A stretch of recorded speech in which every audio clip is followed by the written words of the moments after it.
On December 7, 1941, 8 American battleships sat anchored in a neat, orderly row at Pearl Harbor. The pride of the United States Navy and, on paper, one of the most powerful concentrations of naval firepower on Earth. Within 2 hours, 4 of them were sunk or sinking.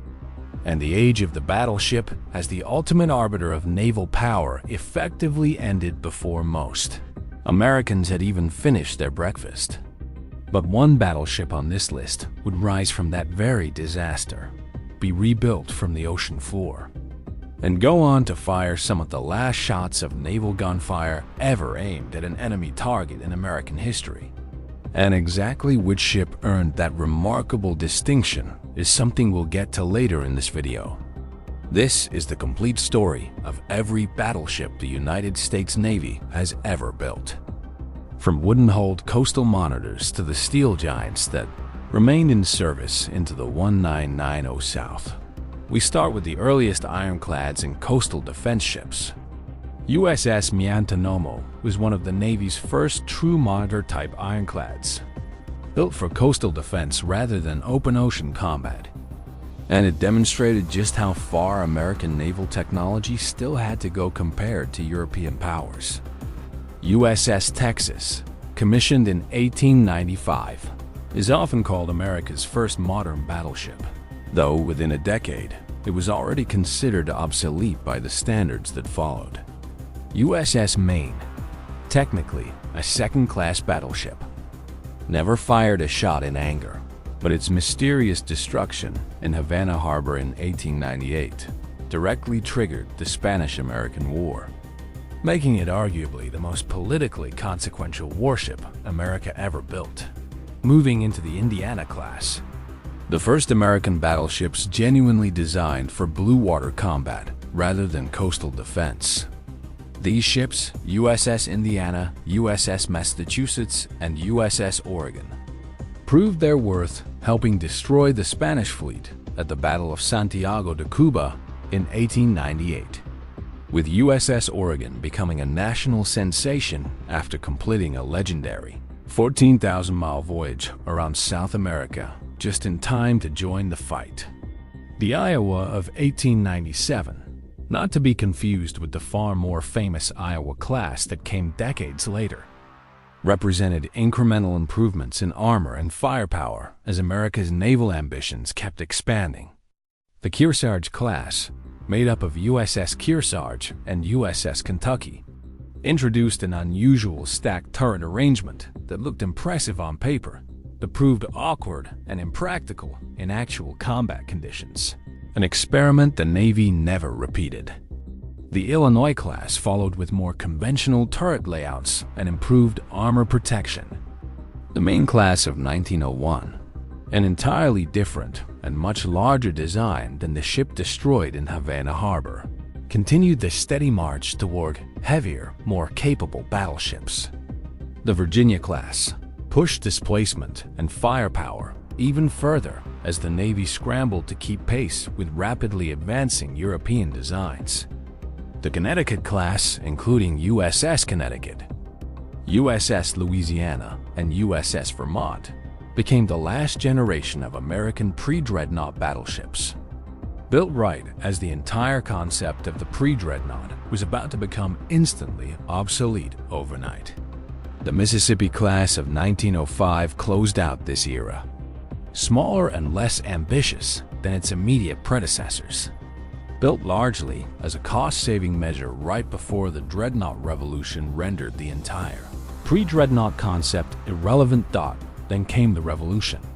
USS South Carolina and her sister ship USS Michigan became America's first true dreadnoughts, built in direct response to Britain's game-changing HM's Dreadnought, adopting the all-big gun philosophy that made every previous battleship on the planet outdated overnight. The Delaware class, USS Delaware, and USS North Dakota followed with more powerful engines and refined armor schemes.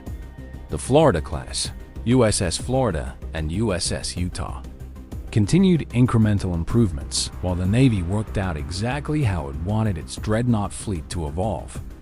and USS Utah would later meet its own end at Pearl Harbor, capsized during the same attack that devastated the battleship row.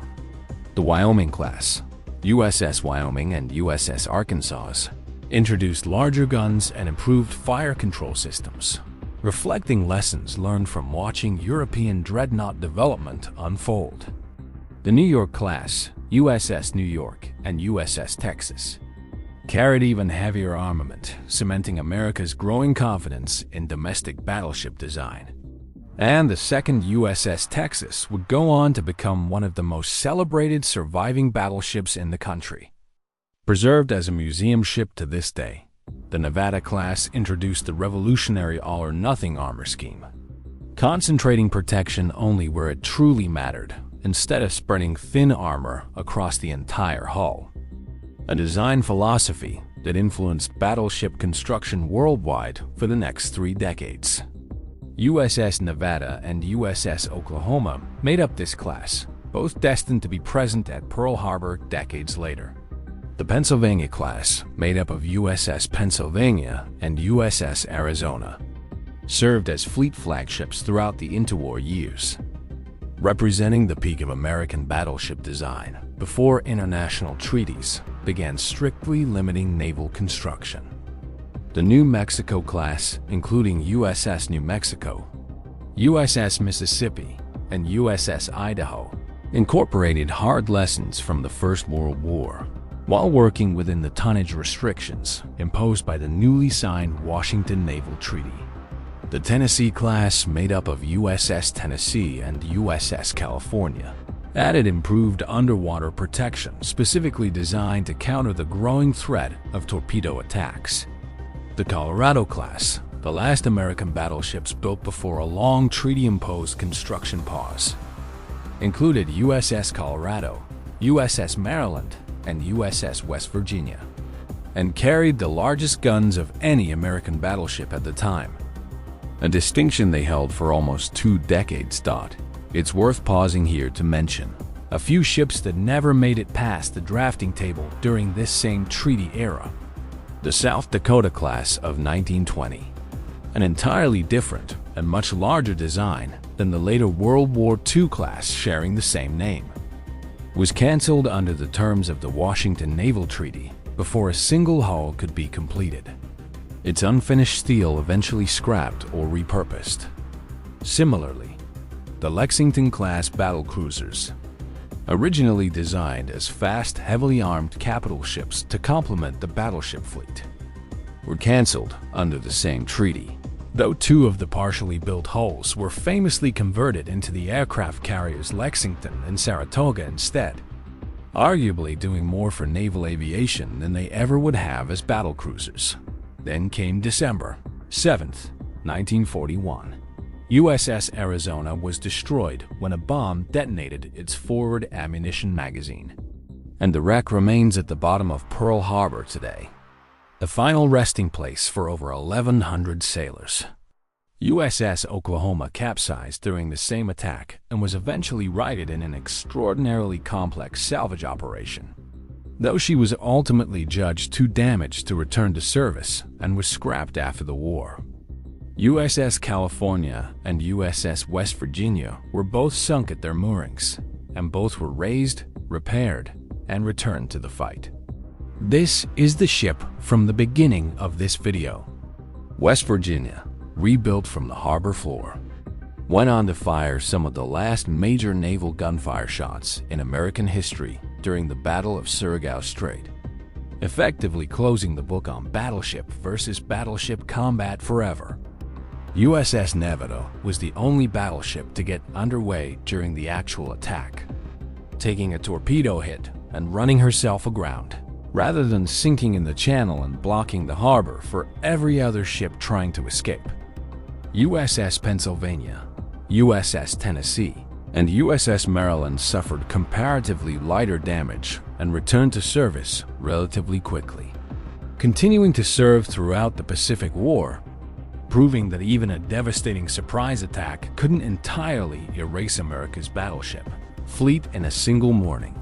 The final generation of American battleships proved the class still had teeth left, USS North Carolina and USS Washington formed the North Carolina class, America's first new battleships built after treaty restrictions lapsed, combining modern armor, powerful anti-aircraft batteries, and enough speed to keep pace with the fast carrier task forces reshaping naval strategy.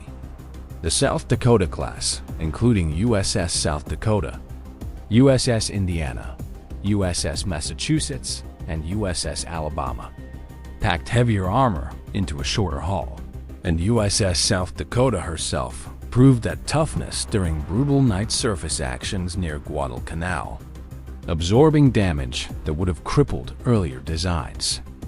Then came the Iowa class, the most famous American battleships ever built.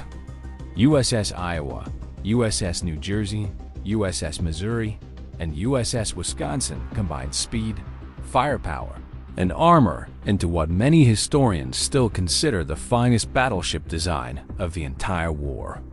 USS Missouri holds a permanent place in history as the ship where Japan formally surrendered in Tokyo Bay in September 1945, ending the Second World War in the presence of General Douglas MacArthur and representatives of every major Allied power. Remarkably, these 4 ships were recommissioned and modernized multiple times over the following decades, seeing active combat service in Korea, Vietnam, and finally the Gulf War. An active service life spanning an almost unbelievable half-century from the day each ship was first launched. 2 more Iowa-class hulls, USS Illinois and USS Kentucky, were laid down but never completed, canceled as the war's outcome made clear that fast carriers, not battleships, would determine who controlled the Pacific.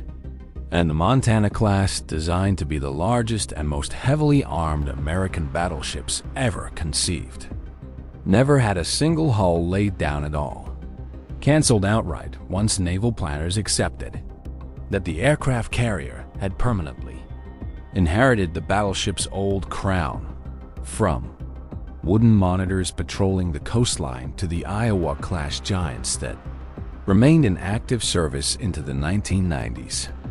The American battleship represents nearly a full century of naval engineering ambition, national pride, and hard-won lessons about the changing nature of warfare at sea.